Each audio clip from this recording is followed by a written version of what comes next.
Rail project में जो question आता है उससे ज़्यादा वीवीआई क्वेश्चन बनता है।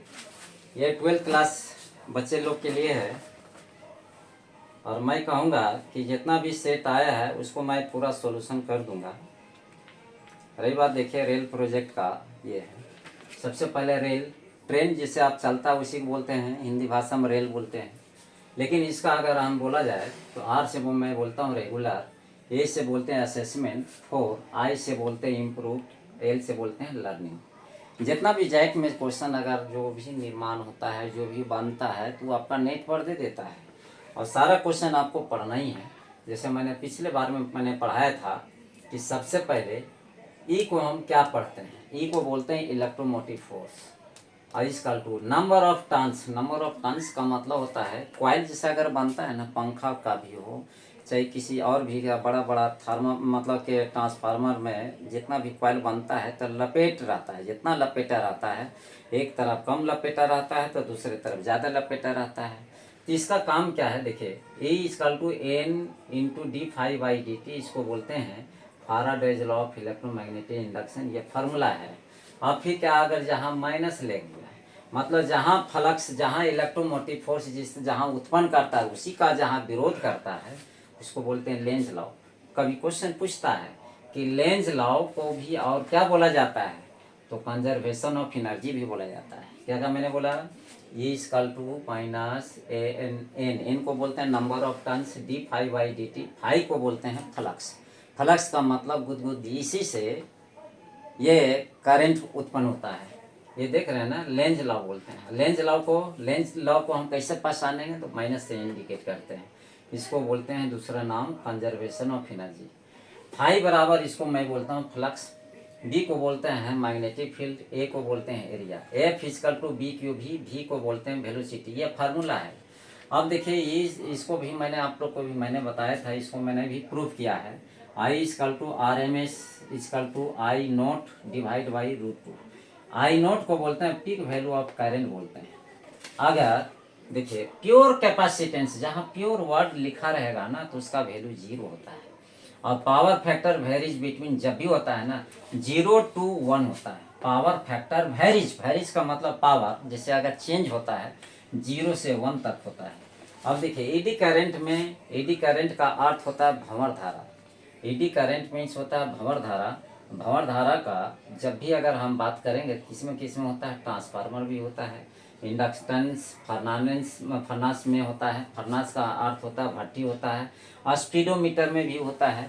देखेंगे कि जैसे रेलगाड़ी अगर चल रहा है तो देखिएगा जब ब्रेक लगता है तो चिंगारी उत्पन्न करता है, उसी को बोलते हैं भंवर धारा। देखिएगा एक्स एल को मैं बोलता हूँ इंडक्टेंस, इसको एक्स को क्या पढ़ते हैं, एक्स को बोलते हैं रिएक्टिव बोलते हैं, और ओमेगा एल को हम क्या पढ़ते हैं, ओमेगा को बोलते हैं एंगुलर वेलोसिटी। अब देखिए ओमेगा वेलोसिटी इजकल टू क्या होता है 2πn, और एल को पढ़ते हैं इंडक्टेंस, हम लिख देते हैं। यहाँ एल को मैं बोलता हूँ इंडक्टेंस, चाहे इंडक्टर इसको बोलिए। सी को बोलते हैं कैपेसिटर, और एक्स को बोलते हैं रिएक्टिव। अब देखो दोनों, अगर हम बात करेंगे और इसका बात बोलेंगे, इंडक्टिव देखिए रिएक्टिव कैपेसिटर, रिएक्टिव एक्स को पढ़ते हैं रिएक्टिव,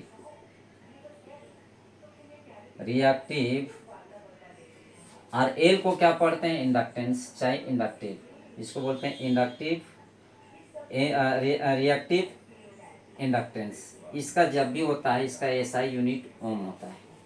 अब देखो रिएक्टिव कैपेसिटेंस का जब भी होता है इसका भी एसआई यूनिट होता है, ओम होता है। इसका फार्मूला ये होता है, मैंने ये वाला भी बताया था, काइनेटिक एनर्जी इजकल टू होता है half L I square. L को बोलते हैं इंडक्टेंस, आई को बोलते हैं करंट बोलते हैं। अब देखिए आप लोग को मैंने पूरा डिटेल मैंने बताया था, सेल्फ इंडक्शन का एसआई यूनिट जब भी होता है हेनरी वही होता है, और सेल्फ इंडक्शन का खोज करने वाला साइंटिस्ट का नाम इसी को बोलते हैं, हेनरी बोलते हैं। ई इजकल टू जब भी फार्मूला होता है -L इंटू DI/dt। अब क्या है, म्यूचुअल इंडक्शन का भी फार्मूला मैंने बताया था, इसका भी मैंने डॉट मैंने लगाया है। अब इसका खोज करने वाला हेनरी है, और E equal to minus M D I by D T. M क्या इंडिकेट करता है? एम को मैं बोलता हूँ म्यूचुअल इंडक्शन, और देखिएगा एल लिखा हुआ है ना, तो एल को बोलते हैं सेल्फ इंडक्शन। इससे क्वेश्चन बहुत भिड़ेगा। अभी क्या है, अभी मैं जस्ट क्वेश्चन लिखने जा रहा हूँ, इसी से देखता हूँ। रेल प्रोजेक्ट का पहला क्वेश्चन जो लिखा हुआ है the cause of induced electromotive force in close coil.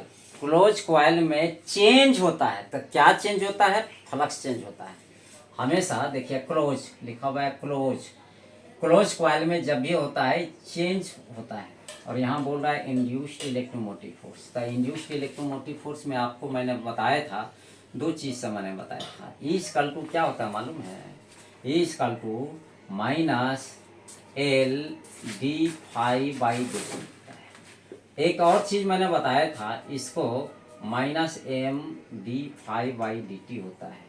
अब देखो ए का एसआई यूनिट क्या होता है मालूम है? इसको भी पढ़ना जरूरी ना है। इसका बोलते हैं वोल्ट बोलते हैं। अब इसका भी एसआई यूनिट क्या होता है? वोल्ट होता है। अगर हम बात बोलेंगे एल को क्या बोलते हैं मालूम है? इसको बोलते हैं सेल्फ इंडक्शन। क्या पढ़ते हैं? Self induction.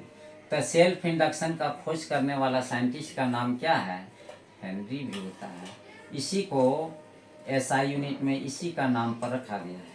नेक्स्ट है तुम्हारा ई को भी क्या बोलते हैं? वोल्ट बोलते हैं। ई क्या है? एम को क्या पढ़ते हैं? Mutual induction. क्या है? म्यूचुअल इंडक्शन है। और इसका भी साइंटिस्ट खोज करने वाला ही एक ही साइंटिस्ट है, इसका नाम है हेनरी, जिसको हम एच से इंडिकेट इसको भी बोलते हैं और एच से इंडिकेट इसको भी बोलते हैं। ये होता है एसआई यूनिट में होता है। अब देखो क्या लिखा हुआ है, the cause of induced electromotive force in A close coil में जब भी होता है ना चेंज होता है। जैसे क्या होता है, पेट में गुदगुदी होता है तो नाचते हैं ना, ऐसे नाचते हैं, तो मतलब यही होता है। इसी को बोलते हैं change in magnetic flux. Change in magnetic flux. तो फ्लक्स इक्वल टू, इसमें ये भी आप क्वेश्चन आता है, phi equal to B into कितना होता है? एरिया होता है। बी इंटू एरिया होता है। अब देखिए इसका अगर हम फ्लक्स का देखिए, चेंज इन मैग्नेटिक फ्लक्स का, इसको जब भी है इसको हम लिख देते हैं यहाँ पर, चेंज इन मैग्नेटिक फ्लक्स में जब भी होता है बी मीन्स होता है मैग्नेटिक फील्ड। इसका एसआई यूनिट होता है टेस्ला होता है। क्या होता है? टेस्ला होता है। और एरिया तो एरिया ही तो जब का तस लिखेंगे। इसको फाई बराबर होता है टेस्ला एरिया के बदले हम लिखेंगे यहाँ metre square, tesla into metre square. अगर हम बात करेंगे, अगर just magnetic field equal to क्या होता है मालूम है? मैग्नेटिक फील्ड को हम जब भी इंडिकेट करते हैं बी से इंडिकेट करते हैं। बी छोड़ दो, इंटू से डिवाइड कर सकते हैं ना, तो आप इसको लिखिएगा। देखिए फाई जो होता है ना, फाई को यहाँ पर लिखते हैं फाई डिवाइड बाई, देखो बी छोड़ दो, इंटू से डिवाइड कर देंगे। बी छोड़ दिया, इंटू से डिवाइड कर देंगे। इंटू कितना हो जाएगा? यहाँ एरिया हो जाएगा। जब यहाँ पर एरिया हो जाएगा तब सबसे पहले देखिए ये फाई का खोज करने वाला एक और है, वेबर बोलते हैं, और इसको बोलते हैं मीटर स्क्वायर। और क्या लिखेंगे? मैग्नेटिक फील्ड बराबर, इसको मैं बोलता हूँ वेबर पर मीटर स्क्वायर भी होता है। इसको भी दिमाग में बैठा रखिएगा। दो चीज़ आप ध्यान में रखिएगा। देखिए मैग्नेटिक फ्लक्स का होता है टेस्ला इंटू मीटर स्क्वायर, लेकिन मैग्नेटिक फील्ड का अगर बात बोलेगा तो देखिएगा क्या चीज़ है, कहाँ से आए? ये बोला फाई बटा एरिया। तो देखिएगा ये वाला देख रहे हैं ना, ये वाला चीज़ वह यहाँ पर उठा के बैठा दिया, तो देखो बी छोड़ दिया, इंटू से डिवाइड कर दिया। और फाई को बोलते हैं, फाई का सर्च करने वाला साइंटिस्ट का नाम है वेबर है। और एरिया का जब भी होता है मीटर स्क्वायर होता है, इसी को बोलता है वेबर पर मीटर स्क्वायर। ये बहुत इंपॉर्टेंट है, ये भी है क्वेश्चन है। इस सब को क्वेश्चन दिमाग में बैठा रखिएगा। एक साथ में कितना कितना दिमाग में बैठाना है देख लीजिए। एक क्वेश्चन है कितना क्वेश्चन आ गया, आप लोग को मैंने बताया है, इसको फिर से रिपीट करना है। नेक्स्ट क्वेश्चन हम बताते हैं। नेक्स्ट क्वेश्चन है, क्या बोल रहा है? Lenz law. इज है according with the law of conservation of, अभी जस्ट मैंने बताया कि लेंज लॉ को दूसरा नाम से बोला जाता है law of conservation of energy. यह आंसर आपका ये हो जाएगा। अगर ये देखिएगा कि जहाँ पर अगर एनर्जी का बात बोलेगा मीन्स होता है, यहाँ पर देखेगा काइनेटिक एनर्जी, इसका फार्मूला होता है, क्या होता है, हाफ LI² होता है। ये कभी कभी पूछता है रिलेशन इंडक्टेंस और काइनेटिक एनर्जी के बीच में रिलेशन क्या होता है, हाफ LI²। अगर यहाँ पर अगर लेंज लॉ अगर बात बोलेगा तो इसका फार्मूला आप जानते होंगे, -LdI/, कितना होता है, dt होता है। अब देखिए ई का SI यूनिट मैंने क्या बताया था, यहाँ पर वोल्ट बताया था। इसका अगर हम इसका SI यूनिट का अगर बात बोलें तो H बोलते हैं, H को बोलते हैं हेनरी बोलते हैं। इसको जब भी होता है तो जानते हैं ना, हेनरी को बोलते हैं, H बोलते हैं। देखिए क्वेश्चन लिखा हुआ है magnetic flux through a coil, कितना टर्न दिया हुआ है, तो इसको मैं बोलता हूँ नंबर ऑफ टर्न्स को हम n से इंडिकेट करते हैं। वैरीज बदलता है कितना से, 0.8 वेबर टू 0। इसका मतलब क्या हुआ, वेबर किसका होता है, फाई का वैल्यू ये दिया हुआ है कितना सेकेंड में, तो टाइम का वैल्यू दिया हुआ है, लिखा हुआ है induced EMF induced electromotive force in A coil. अब बोलिएगा कि फैराडेज लगावें या लेंज लॉ लगाना, दोनों में जो फार्मूला लगाना है लगाइए। सबसे पहले हम यहाँ जानते हैं, क्या जानते हैं, पहले हम सॉल्यूशन लिखते हैं, ठीक है। जो जो लिखा हुआ है, क्या लिखा हुआ है, गिवेन मीन्स दिया हुआ है, क्या दिया हुआ है, n = 500 टन्स दिया हुआ है। फिर देखो जहाँ वे WB जहाँ दिया हुआ है तो इसका मीन्स होता है फाई = कितना है, 0.82, कितना लिखा 0, अगर हम माइनस करेंगे तो यही ना आएगा, तो कितना आएगा, 0.8 वेबर आएगा। देखो सेकेंड जहाँ बात बोल रहा है तो इसका मतलब T दिया हुआ है, तो T = आप क्या जानते हैं, देखिए 0.02 सेकेंड है, लिखा हुआ है EMF इंड्यूस्ड, मतलब E का वैल्यू निकालना है। अब सबसे पहले आप जानिए कि वी है, हम क्या फार्मूला जानते हैं, E बताओ N × d∅ कितना होता है, dt होता है। Faraday's law of electromagnetic induction के मुताबिक होता है, यही तो वैल्यू निकालना है।